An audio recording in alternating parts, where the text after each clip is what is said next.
जी हाँ दोस्तों, आज मैं आपको साइंस के महत्वपूर्ण प्रश्नों के बारे में बताने जा रहा हूँ, इसलिए आप वीडियो को अंत तक देखिएगा और आप भूल कर भी बीच में स्किप मत कीजिएगा, जिससे आपका एक भी प्रश्न मिस न हो सके। और आपके सामने पहला प्रश्न है, ए बी रक्त समूह में आपको बताना है ए बी रक्त समूह में क्या होता है क्या नहीं होता है। ऑप्शन एक है एंटीजन नहीं रहते, एंटीबॉडी नहीं रहते, न तो एंटीजन और न ही एंटीबॉडी पाए जाते हैं। और तीसरा और लास्ट ऑप्शन है एंटीजन तथा एंटीबॉडी दोनों पाए जाते हैं। तो चार ऑप्शन में से आपका कौन सा ऑप्शन सही है? ऑप्शन नंबर आपका बी बिल्कुल सही है, एंटीबॉडी नहीं रहते। नेक्स्ट प्रश्न है, यदि माता पिता में से एक का रुधिर वर्ग ए बी है और दूसरे का ओ है तो उनके बच्चे का संभावित रुधिर वर्ग होगा। बहुत ही सरल प्रश्न है और कई बार इससे प्रश्न पूछे जाते हैं। तो इसका कौन सा ऑप्शन सही है? ऑप्शन नंबर ए सही है, ए या बी। नेक्स्ट प्रश्न है आपके पास, रक्त के ए बी वर्ग वाला व्यक्ति ऐसे व्यक्ति को रक्तदान कर सकता है जिसके रक्त का वर्ग हो, कैसा हो? ए हो, बी हो, सी ऑप्शन है ओ और लास्ट ऑप्शन है ए बी। तो कौन सा ऑप्शन आपका सही है?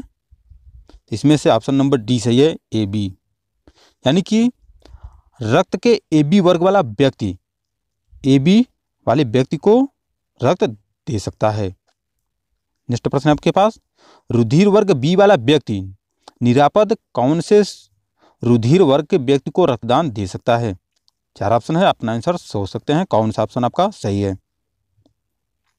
तो इसमें से ऑप्शन नंबर डी सही है, बी तथा ए बी। नेक्स्ट प्रश्न है, ए बी रक्त वर्ग वाले व्यक्ति को सार्वत्रिक आदाता कहा जाता है क्योंकि? चार ऑप्शन है, आप हमें कमेंट करके बताइएगा कि इन चार ऑप्शन में से कौन सा ऑप्शन आपका सही है। पूछा गया है कि ए बी रक्त वाले व्यक्ति को सार्वत्रिक आदाता कहा जाता है क्यों? क्या होगा? ऑप्शन नंबर ए सही है, उसमें रक्त में संपीड़ित का अभाव होता है। रक्त समूह ओ वाला व्यक्ति किस रक्त समूह के व्यक्ति को रक्त ले सकता है?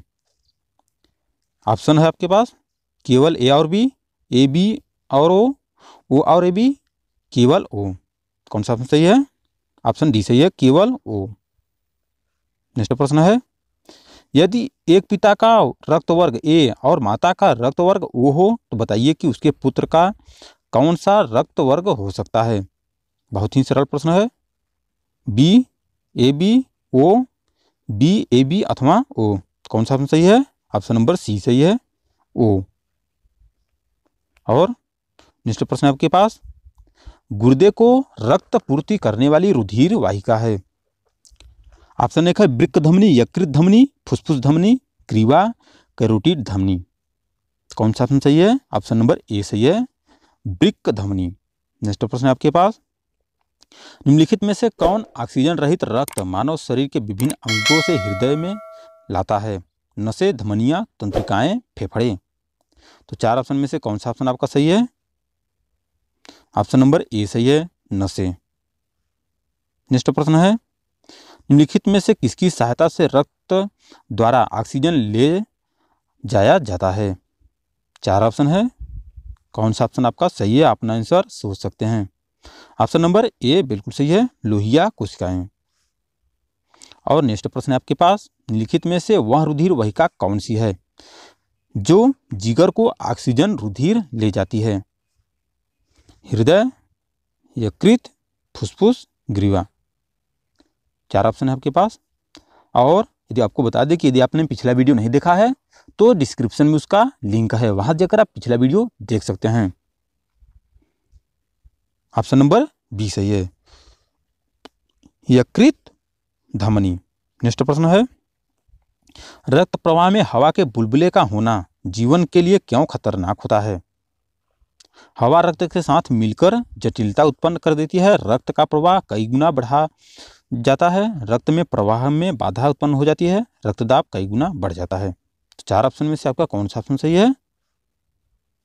तो ऑप्शन नंबर सी बिल्कुल सही है, रक्त के प्रवाह में बाधा उत्पन्न हो जाती है।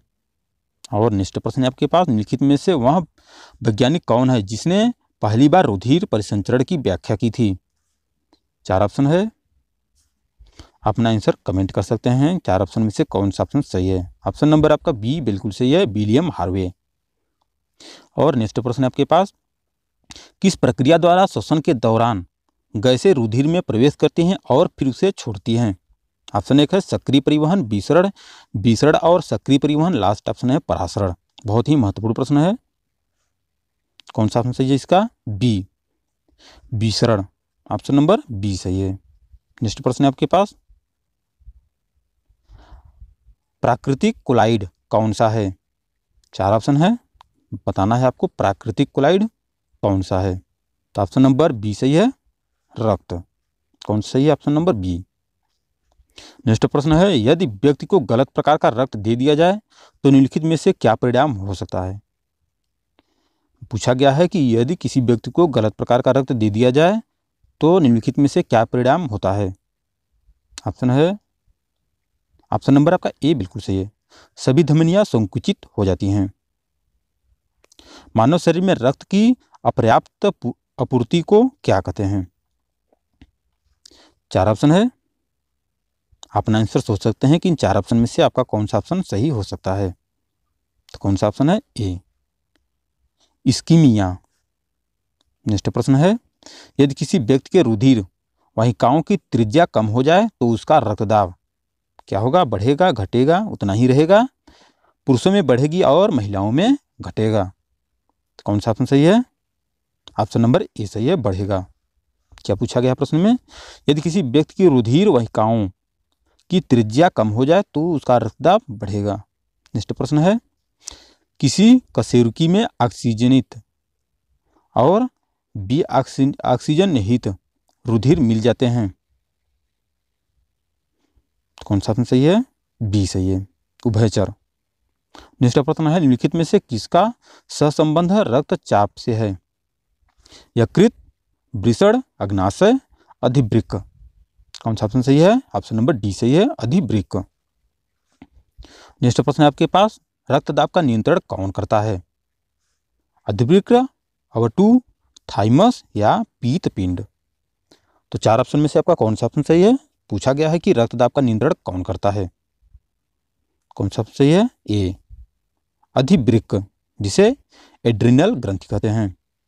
नेक्स्ट प्रश्न है आपके पास, कणिकाओं के बिना रक्त के तरल अंश को कहते हैं, क्या कहते हैं। ऊतक, प्लाज्मा, सीरम, लसिका।